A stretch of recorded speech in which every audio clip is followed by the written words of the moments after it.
자, 지금부터 이제 확률 나갈 텐데, 확률은 기본적으로 세 가지 나눠집니다. 첫 번째, 우리가 알고 있는 확률의 연산. 자, 이 문제는 실생활 문제는 아니에요. 그쵸? 예, 간단한 이제 연산 문제를 풀어줄 거고, 두 번째는 실생활 문제를 푸는데, 현재 이거를 두 개로 나눠 설명해 줄 거야. 하나는 시행 횟수가 1회. 시행 횟수가 1회에 해당하는 수학적 확률. 자, 이렇게 정리해 주고, 두 번째는 시행 횟수가 2회 이상이 되는 확률의 곱셈 정리가 되는 거야. 확률의 곱셈 정리다. 그리고 세 번째는 바로 조건부 확률이야 이 되는 거예요. 자, 이렇게 여러분들이 공부할 때도 확률을 이렇게 챕터가 크게 3개, 상세하게 쪼개면 총 4가지 경우의 수로 나뉜다 라고 공부하시면 좋겠어요. 그 중에서 첫 번째는 우리가 확률의 연산을 공부하는데, 확률의 연산은 어떻게 될 것이냐. 크게 4가지로 갈라집니다. 하나는 배반 사건. 배반 사건이라는 용어가 딱 뜨잖아. 아, 배반 사건이 떴구나 라고 하면 이 상황만 기억하셔요. A 교집합 B가 공집합이다 이런 뜻이에요. 그렇기 때문에 이때 가장 중요한 건 벤 다이어그램을 꼭 그려주세요. 벤 다이어그램 그리기 필수. 벤 다이어그램 그리기가 필수다 이 되는 거예요. 그래서 이렇게 벤 다이어그램을 그리시고, 그 다음에 여기다가 A하고 B를 딱 떨어뜨려서 정리해 주세요. 그러면 질문하는 내용이 뭐야? 그럼 첫 번째, PA 교집합 B가 무엇입니까? 라고 한다면 보면서 푸시면 돼요. 그때는 겹치는 원소가 없다. 두 번째, PA 합집합 B는 뭐야? 라고 한다면 이것은 PA와 PB를 더해준다 라고 생각해 주시면 됩니다. 그 다음에 세 번째, PA 교집합 B의 여집합은 뭐야? 이렇게 물어봤어요. A 교집합 B의 여집합? 이거 다른 말로 하면 A-B잖아. 맞아요. 근데 A에서 B에 겹치는 게 없죠. 그러니까 이것은 우리가 PA라고 설명할 수 있다. 이게 되는 거예요. 자, 그래서 상대방이 질문을 하면 이렇게 하나하나 보면서 대응해 주시면 됩니다. 아시겠죠? 그 다음에 두 번째, 확률에서 독립사건이 뜨면 어떻게? 이게 되는 거야. A, B가 독립사건이야? 예. 독립사건이 떴다는 것은 현재 상대방이 서로가 영향을 주지 않는다라는 설명이 되는 거예요. 그래서 우리가 알고 있어야 될 것은 PA 교집합 B가 뭐예요? 라고 한다면 요게 앞에 게 1회의 결과다. 요게 2회의 결과다. 라고 생각하시면 됩니다. 그러면 이때는 첫 번째 1회의 결과를 적어주시고 두 번째 2회의 결과를 적어줘. 이게 되는 거죠. 그러면 이것은 PA 곱하기 PB야 라고 문제를 푸시면 됩니다. 그러면 두 번째로 PA 합집합 B는 뭐야? 이게 되는 거예요. 그러면 이때는 어떻게 돼요? PA 더하기 PB 그리고 겹치는 거 빼면 되잖아. 이게 되는 거죠. 그때 여러분들이 이 부분을 다시 한번 앞에 상황에 맞춰 정리한다면 이것을 한 번 더 써서 PA 더하기 PB 마이너스 PA 곱하기 PB야 라고 설명을 해주시면 되는 거예요. 세 번째, 만약에 PA 교집합, B의 여집합이면 어떻게? 이렇게 물어봤어요. 그러면 이것은 말 그대로 A는 발생을 했다, B는 발생하지 않는다. 정답이에요. 그래서 이거는 PA 곱하기 PB의 여집합 이렇게 설명을 해주시면 되죠. 그리고 네 번째, 선생님 조건부 확률이면 어떻게 돼요? 라고 질문합니다. 그러니까 A가 발생했을 당시에 그 바뀐 환경에서 B가 당첨될 확률이 뭐냐라고 묻는 건데, 생각해보면 A가 당첨됐다 할지라도 복원된다는 얘기예요. 영향 안 준다는 건. 복원돼? 오케이. 그러면 이것은 당연히 그냥 PB의 확률을 구해준다. 항상 영향을 주지 않는다? 혹은 뭐한다? 복원이다. 이렇게 생각하시면 좀 더 문제 풀기 쉽죠.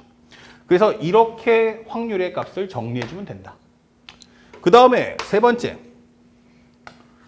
이제 나오는 것은 배반과 독립이 아니야. 이게 되는 거예요. 배반 독립이란 말이 없네. 그러면 상대방이 줄 수 있는 건 조건부 확률을 낼 수밖에 없죠. 그래서 여러분들이 보는 조건문 안에 조건부 확률의 표현이 있는가? 라고 질문합니다. P, B바 A야. 이게 되는 거죠. 그러면 이것은 A가 당첨된 환경에서 오케이. 그때 A의 기준 안에서 B가 당첨될 확률을 구해주세요. 라고 하는 과정이 되는 겁니다. 자, 이렇게 문제 풀어주시고 같은 말로 하시면 PA 교집합 B가 뭐야? 라고 한다면 분모값 넘겨줘서 PA 곱하기 PB바 A를 구해주면 된다. 이 되는 거예요. 그 다음에 네 번째, 마지막으로 집합의 활용이 되는 겁니다. 집합의 활용. 그러면 첫 번째 뭐 있어? 선생님, PA 합집합 B는 뭐죠? 이렇게 되는 거예요. 이때는 PA 더하기 PB를 구한 후 A 교집합 B의 확률을 구해주셔서 빼주시면 됩니다. 그 다음에 두 번째, 우리가 PA 교집합 B의 여집합이면 어떻게 돼? 이게 되는 거죠. 그럼 이럴 때는 우리가 알겠지만 현재 이렇게 S가 있는데 여기가 A, 여기가 B 이렇게 되는 거예요. 그러면 A 교집합 B 여집합은 여기죠. 그러니까 이것은 PA를 구한 후 거기서 A 교집합 B를 뺄 거야 라고 설명하시면 내용이 끝나는 거예요. 그러면 이것 말고는 질문할 게 없다라고 생각하시면 되는데, 자, 문제는 실제 시험 봤을 때 이게 핵심이 뭐야? 이게 되는 거예요. 배반 사건하고요, 독립 사건은 문제를 봤을 때 특징이 있어요. 이렇게 살짝 뽑아 놓을게요. 현재 A와 B가 배반 사건 또는 독립 사건이라는 언급을 해줍니다. 독립 사건이라는 언급이 나와요, 문제에서. 자, 이런 식으로. 그러면 이 언급이 뜨는 순간, 아, 이거 뜰 때만 배반 독립이구나 라고 생각하시면 되는 거고요. 이때 가장 중요한 목표는 뭘까요? 목표는 전체 확률 구하기입니다. 전체 확률 구하기 이게 되는 거예요. 전체 확률 구하기가 뭔데? 라고 하면 나는 A 전체 확률을 원한다. B 전체 확률의 값을 원한다. 이게 되는 게 이 내용의 포인트예요. 그래서 지금도 보시면 여기 PA 더하기 PB죠. 여기 PA죠. 이런 식으로 나는 전체 확률을 질문할 거야 라고 던져주는 겁니다. 독립사건도 PA 곱하기 PB, PA 더하기 PB, 그쵸? 그리고 PA 곱하기 PB, PA 곱하기 1-PB 이런 식으로 질문하는 거예요. 그래서 여기서 목표는 나는 전체 확률을 구하는 게 목적이구나 라는 것을 잊지 마세요. 그러면 조건부 확률하고 집합의 활용의 특징은 뭐죠? 라고 한다면 얘네들은요, 가장 중요한 게 배반 사건 없고요. 동시에 독립이라는 말도 문제 안에 없습니다. 아, 그렇구나. 여기는 배반이란 말도 독립이라는 말도 안 나온다는 얘기구나. 이게 되는 거예요. 그러면 여기서 중요 포인트는 뭐죠? 첫 번째, 여기서 가장 중요한 건 무조건 벤 다이어그램을 꼭 그려주세요. 벤 다이어그램 그리기 필수다. 아셨죠? 그래서 이런 벤 다이어그램을 꼭 그리시고요. 목표는 무엇입니까? 목표는 바로 부분 확률 구하기다. 이 되는 거예요. 부분 확률 구하기. 이게 되는 거예요. 그러니까 내가 원하는 게 뭔데? 부분 확률 PA 교집합 B가 뭐예요? 이 값이 얼마예요? 이거 물어볼 거야. 이 되는 거예요. 또는 우리가 알고 있는 PA 교집합 B의 여집합의 확률이 뭐예요? 라는 것을 물어볼 거예요. 그래서 우리는 이렇게 토막토막을 내서 한 부분들을 질문하려고 해 라고 하는 게 조건부 확률하고 집합의 활용의 포인트니까 벤 다이어그램 그리는 걸 꼭 잊지 말고 기록해서 여러분들이 구하는 조건부의 내용들을 하나하나 저 벤 다이어그램에다 입력만 해주시면 되는 거예요. 그리고 배반 독립이 떴다. 그럼 배반 독립이 뜨면 우리는 무조건 목표는 전체 확률 구하기구나 라고 생각하셔서 문제를 소화하시기 바랍니다. 자, 그렇다면 올해는 시험 문제가 뭐가 나왔나 한번 살펴보겠습니다. 자, 여기 보시면 지금 방금 정리해드렸는데 A와 B가 배반 사건입니다 라는 단어가 떴어요. 그럼 이때 뭐 하라고요? 전체 이렇게 벤다그램을 크게 하나 그리셔서 A하고 B를 따로따로 떨어뜨려 놓으세요. 그러면 A 합집합 B가 1이야 라고 한다면 이거 PA랑 PB랑 더해주면 1 나온다는 얘기구나 이해되는 거예요. 그 다음에 현재 PA 여집합이 뭐예요? 라고 했는데 이건 1에서 PA 값을 빼면 돼 라고 설명하는 거죠. 자, 이런 식으로. 그러면 3PA는 얼마다? 1이다. 그러면 PA는 얼마다? 3분의 1이다. 이게 되는 거예요. 3분의 1이면 PB는 얼마 나옵니까? 아, 이거 3분의 2가 나오죠. 정답 몇 번입니까? 4번. 이렇게 체크하시면 되는 거죠. 그래서 배반 사건 뜨면 무조건 벤다그램을 그린 다음에 상황에 맞춰서 푸셔야 되지 그 결과물들에 해당하는 걸 공식처럼 외워서는 안 된다라는 걸 꼭 기억해 주세요. 그 다음에 6월에 한번 나왔으니까 이번에도 9월에도 한번 또 냅니다. 그 얘기는 올해 시험에 내겠다는 얘기고요.